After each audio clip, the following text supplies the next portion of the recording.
قیامت کے دن پرکھا جائے گا ہر جی کو، ہر نفس اعمال کے ذریعے سے جو وہ پہلے کر چکا، اور لوٹائے جائیں گے وہ سب اللہ تبارک و تعالی کی طرف جو سچا مالک ہے، اور گم ہو جائیں گے ان سے وہ عذر و بہانے جو وہ تراشا کرتے تھے۔ سورہ یونس کی آیت نمبر 30 آپ حضرات کے سامنے پڑھی ہو کے جمع کیا ہے۔ اللہ تبارک و تعالی نے اس میں بد عقیدہ اور بد عمل لوگوں کا آخرت کے دل کا حال بیان کیا کہ جو بیچارے دنیا میں اپنے عقیدے کی فکر نہیں کرتے، نظریات کی فکر نہیں کرتے، اپنے آپ کو سوچ کے لحاظ سے اہل سنت والجماعت کا فرد نہیں بناتے، اور اپنے اعمال کی فکر نہیں کرتے، نیکیوں کا ذخیرہ جمع کرنے کا شوق نہیں رکھتے، گناہوں سے بچنے کا اہتمام نہیں کرتے، ایسے لوگ قیامت کے دن پچھتائیں گے۔ یہاں دنیا میں تو بہت سارے لوگ بہانے بنا لیتے ہیں، باتیں بنا لیتے ہیں۔ ایک ساتھی کہنے لگا کہ میں نے سنا ہے مولویوں سے کہ قیامت کے دن جب لوگ گناہوں کی وجہ سے جہنم میں چلے جائیں گے، اللہ تبارک و تعالی اپنی شیان شان جہنم والوں میں سے مٹھی کریں گے اور وہاں سے پھڑ کے جنت میں ڈال دیں گے۔ ظاہر وہ مٹھی اللہ تعالیٰ کی مٹھی ہوگی، وہ کہ ہماری تھوڑی ہوگی۔ اس مٹھی میں ہم آ ہی جائیں گے، جیسے کیسے ہم عمل کریں نہ کریں، گناہ ہوں نیکی ہوں، آخر اس مٹھی میں آ جائیں۔ اب یہ ایک بہانہ ہے، نفس ہے، شیطان ہے، تسلی دیتا ہے، لہذا نماز نہ پڑھ، کوئی مسئلہ نہیں، زکوٰۃ نہ دے، روزہ نہ رکھ، حلال حرام کا اہتمام نہ رکھ، نہ کر، کوئی مسئلہ نہیں، بس اللہ کی مٹھی میں آ جائے۔ یہ کتنا بڑا دھوکہ ہے۔ اسی طریقے سے بعض لوگوں نے یہ مولوی جنت میں جائیں گے تو ہم ان سے پہلے چلے جائیں گے۔ اب یہ نفس و شیطان کہتا ہے کہ شاید سب سے بڑا گناہ گار طبقہ یہ ہے، لہذا ہم جتنے بھی گناہ گار کچھ کریں ہم ان سے پہلے جنت میں چلے جائیں۔ اب یہ چیزیں نفس و شیطان بندے کو دھوکہ دے کے نیک اعمال سے محروم کر دیتا ہے، اور جن کو اللہ تبارک و تعالی آخرت کا ذوق دیتا ہے، شوق دیتا ہے، جذبہ دیتا ہے، تو وہ ایک ایک نیکی کو تلاش کرتے پھرتے ہیں۔ شاید کوئی بہانہ بن جائے ہماری بخشش کا، کوئی بہانہ بن جائے ہمارے لیے آخرت کی کمائی کا، کوئی بہانہ بن جائے ہمارے لیے آخرت کے اندر رفع درجات کا۔ چھوٹی سے چھوٹی نیکی کو بھی چھوٹا سمجھ کے نہیں چھوڑتے، اور چھوٹے سے چھوٹے گناہ کو بھی چھوٹا سمجھ کے اس کے قریب نہیں جاتے۔ شاید کہیں اللہ پاک اسی پر نہ گرفت کر لے، شاید کہیں اللہ تبارک و تعالیٰ اسی پر نہ پکڑ لے، تو چھوٹے سے چھوٹے گناہ سے بھی بچنے کا اہتمام کرتے ہیں، اور چھوٹی سے چھوٹی نیکی کو بھی کرنے کا اہتمام کرتے ہیں۔ لیکن ایسا وہ لوگ کرتے ہیں جن کے سامنے آخرت ہر وقت حاضر ہو جائے کہ ہم نے اللہ تبارک و تعالیٰ کے پاس جا کر کے اپنی پوری زندگی کا حساب دینا ہے۔ ورنہ جو عمومی طور پر ہوتے ہیں تو ان کا حال یہی ہوتا ہے کہ وہ اپنے آپ کو ہیلوں بہانوں میں، عجیب مکر و فریب میں، عجیب چال بازی میں، ایسا ہو جائے گا، یوں ہو جائے گا، کوئی مسئلہ نہیں، آج نہیں تو کل کر لیں گے، ابھی کون سا بوڑھے ہو گئے ہیں، بوڑھے ہو کے پھر توبہ کر لیں گے، پھر مسجد چلے جائیں گے، ابھی تو جوانی ہے، ابھی تو خیر مستیاں کر لیں، ابھی تو فلاں کر لیں، فلاں کر لیں، فلاں کر لیں۔ لیکن دیکھتے نہیں چاروں طرف جنازے بچوں کے بھی اٹھ رہے ہیں، جنازے جوانوں کے بھی اٹھ رہے ہیں، جنازے بوڑھوں کے بھی اٹھ رہے ہیں، جنازے غریبوں کے بھی، امیروں کے بھی اٹھ رہے ہیں، صحت مندوں کے جنازے اٹھ رہے ہیں، اور بیمار ہسپتال بھرے پڑے ہیں۔ لیکن وہ ادھر بندہ ابھی 1 منٹ پہلے ٹھیک تھا، بالکل ٹھیک تھا، نام و نشان بھی نہیں تھا، ابھی یہ ایکسیڈنٹ ہو گیا، ابھی یہ ہو گیا، ابھی وہ ہو گیا، وہ گولی مارنے کسی اور کو لگا تھا، نہ کسی اور کو بھی۔ وہ ہوائی پھیریں کر رہا تھا شادی میں خوشی منانے کے لیے، وہ پٹاخے چھوڑ رہا تھا خوشی منانے کے لیے، لیکن وہی آتش بازی میں آگ لگ گئی، وہی بندے مر گئے، ہوائی پھیرے میں لگ گئی، بندے مر گئے۔ تو اس لیے فرمایا ہنالک، وہاں قیامت کے، ہنالک یہ عربی میں دور کے لیے آتا ہے، ہنالک وہاں قیامت کے دن کیا ہوگا؟ وہاں قیامت تبلو کل نفس، ہر جی کو پرکھا جائے گا، جانچا جائے گا، امتحان لیا جائے گا، اس کی آزمائش ہوگی۔ ہاں جی کیا کر کے آیا؟ تجھے جوانی دی تھی، صحت دی تھی، فرصت دی تھی، آنکھیں دی تھی، پاؤں دیے تھے، ساری کائنات کی ساری باتیں بولتا تھا، قرآن کتنا بولا تھا، کلمہ کتنا بولا تھا،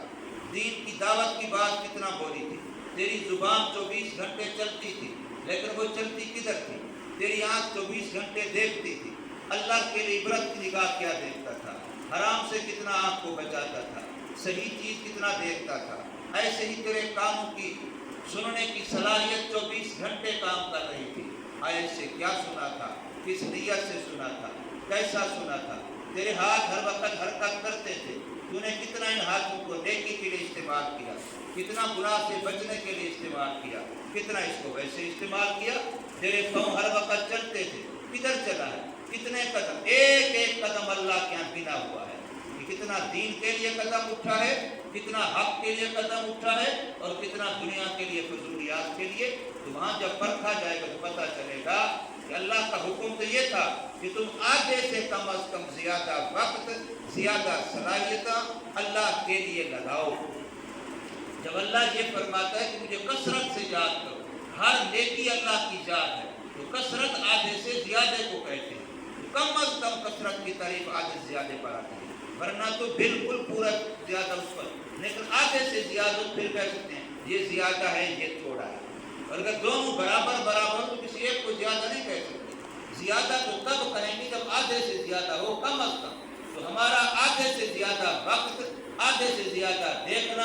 آدھے سے زیادہ بولنا، آدھے سے زیادہ سننا، آدھے سے زیادہ ہاتھوں کا استعمال، آدھے سے زیادہ پاؤں کا استعمال، آدھے سے زیادہ دل دماغ کا استعمال اگر دین کے لیے ہے تو ہم اللہ کے سرخرو ہو جائیں گے، پھر شاید حساب کتاب میں ہم بچ جائیں گے۔ اور اگر معاملہ اس کے الٹ ہوا کہ دنیا کے لیے 24 گھنٹوں میں سے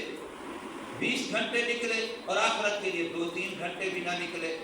تو پھر معاملہ بڑا خطرہ ہے، پھر معاملہ مشکل ہے، پھر آزمائش کا امتحان ہے۔ تو فرمایا ہنالک تبلو، وہاں قیامت کے دن تبلو کل نفس، آزمایا جائے گا ہر جی، ما اسلفت، ان اعمال کی وجہ سے جو وہ پیچھے چھوڑا ہے۔ دنیا میں جو کچھ کرتا رہا، جوانی کیسے گزاری، لڑکپن کیسے گزارا، بڑھاپا کیسے گزارا، ایک ایک چیز اللہ کے ہاں تو محفوظ ہے، وہاں تو اکاؤنٹنگ ہے، وہاں تو حساب کتاب ہے۔ اس نے تو منکر نکیر دائیں بائیں کندھے پر، رات کے فرشتے الگ ہیں، دن کے فرشتے الگ ہیں، حالانکہ فرشتے تھکتے نہیں ہیں، فرشتے سوتے نہیں ہیں، فرشتے کھاتے پیتے نہیں ہیں، لیکن پھر بھی اللہ نے باریاں لگائی ہیں، تازہ دم فرشتے ہر وقت ہمارے کندھوں پر موجود ہیں۔ صبح کی نماز کے وقت بھی دونوں اکٹھے ہوتے ہیں، پھر رات والے چلے جاتے ہیں اور دن والے رہتے ہیں، اور پھر ادھر مغرب کی نماز کے وقت بھی دونوں اکٹھے ہوتے ہیں، پھر دن والے چلے جاتے ہیں اور رات والے، یہ نہیں کہ پہلے والے چلے جائیں بعد والے بعد میں، بلکہ پہلے والے ابھی موجود رہتے ہیں، ایک نماز اکٹھے، پھر اس کے بعد دوسرے جو ہے وہ جاتے ہیں، اگلے والے کام شروع کرتے ہیں۔ تو فرمایا ما اسلفت، جو وہ پیچھے گزشتہ اعمال کر چکا ان سب میں اس کو آزمایا جائے گا۔ وَرُدُّوا إِلَى اللَّهِ مَوْلَاهُمُ الْحَقِّ، اور لوٹائے جائیں گے وہ سارے کے سارے۔ یہاں کس نے رہنا؟ قبر میں ہمیشہ کس نے رہنا؟ یہاں سے آگے قبر، قبر سے بھی آگے، یہ سارا سفر ہے، یہ منزلیں ہیں۔ آخرت کی منزلوں میں سے پہلی منزل قبر ہے۔ قبر بھی اصل ٹھکانہ نہیں ہے، عام طور پر جا کر ہم دیکھتے کہ یہ ہمارا اصل ٹھکانہ ہے، اصل ٹھکانہ وہ بھی نہیں ہے، وہاں سے بھی نکلنا ہے، وہاں سے بھی اٹھنا ہے، یا جنت ہے یا جہنم، اصل ٹھکانہ یا جنت ہے یا جہنم ہے۔ اس سے پہلے سارا سفر ہے، انتقال ہے۔ ماں کے پیٹ میں تھے، اس سے پہلے عالم ارواح میں تھے، عالم ارواح سے ماں کے پیٹ میں ہے، ماں کے پیٹ سے دنیا میں ہے، دنیا سے برزخ قبر میں چلے گئے، وہاں سے پھر آخرت، وہاں سے پھر جنت یا جہنم۔ تو فرمایا کہ وَرُدُّوا إِلَى اللَّهِ، اور لوٹائے جائیں گے وہ، واپس کیے جائیں گے وہ اللہ تعالیٰ کی طرف، مولاہم الحق، جو ان کا سچا دوست ہے۔ اللہ سچا دوست ہے، اللہ حقیقی خیر خواہ ہے، اللہ ہمارا حقیقی کار ساز ہے، حقیقی مولا ہمارا اللہ ہے۔ وَضَلَّ عَنْهُمْ مَا كَانُوا يَفْتَرُونَ، جو دنیا میں اپنے خیال میں محض افتراء اور بہتان کے طور پر یہ ہو جائے گا وہ ہو جائے گا، اللہ یوں پوچھے گا تو یہ جواب دے دیں گے، یہ سوال کرے گا تو یہ جواب دے دیں گے، کوئی کہتا ہے تم جو کرتے رہو ہم تیری طرف سے ضامن ہیں، کوئی کسی کی طرف سے ضامن نہیں ہے۔ قرآن یہ کہہ رہا ہے لا تزر وازرۃ وزر اخری، کوئی قیامت میں کسی کا بوجھ نہیں اٹھائے گا، ہر ایک کو اپنے اعمال بد کا بوجھ خود اٹھانا پڑے گا۔ حضور صلی اللہ علیہ وسلم نے اپنی بیٹی لخت جگر کا ٹکڑا، حسنین کی امی حضرت علی کی گھر والی، جنت کی سردار، جنتی عورتوں کی سردار، حضور نے فرمایا فاطمہ اس گھمنڈ میں نہ رہنا کہ محمد کی بیٹی ہوں، اپنے اعمال لے کے آنا۔ قیامت میں یہ نہیں دیکھا جائے گا کہ محمد کی بیٹی ہے۔ نبیوں کے باپ کے واقعات نہیں ہیں، نبی جنتی اور نبی کا باپ ابراہیم علیہ السلام کا باپ کدھر گیا، نوح علیہ السلام کا بیٹا کدھر گیا، لوط علیہ السلام کی بیوی کدھر گئی، یہ اللہ کا نظام ہے، اس لیے رشتہ داری نہیں دیکھی جائے گی، اپنے اپنے اعمال دیکھے جائیں گے۔ ہاں اعمال اچھے ہوئے باپ کے بھی اولاد کے بھی تو پھر ایک دوسرے کی نیکی بھی کام آئے گی، جیسے قرآن کہتا ہے کہ اولاد بھی جنت میں ہے، ماں باپ بھی جنت میں ہیں، تو جن کا درجہ اونچا ہوگا دوسروں کے درجے کو خود بخود بغیر عمل کے بھی اونچا کر دیا جائے گا، تاکہ اولاد اور ماں باپ ایک درجے میں آ جائے۔ اولاد کا درجہ کم ہے تو اونچا کر دیا جائے گا، ماں باپ کا درجہ کم ہوگا تو اونچا کر دیا جائے گا، لیکن تب جب جنت کے قابل اپنے اعمال کی وجہ سے بنے گا تو فرمایا وَضَلَّ عَنْهُمْ مَا كَانُوا يَفْتَرُونَ، اور گم ہو جائیں گے، جاتے رہیں گے، ختم ہو جائیں گے ان سے وہ عذر و بہانے جو وہ یہاں جھوٹ تراشا کرتے تھے، وہ سارے وہاں کام نہیں آئیں گے۔ اللہ تبارک و تعالی ہمیں سمجھ نصیب فرمائے، عمل کی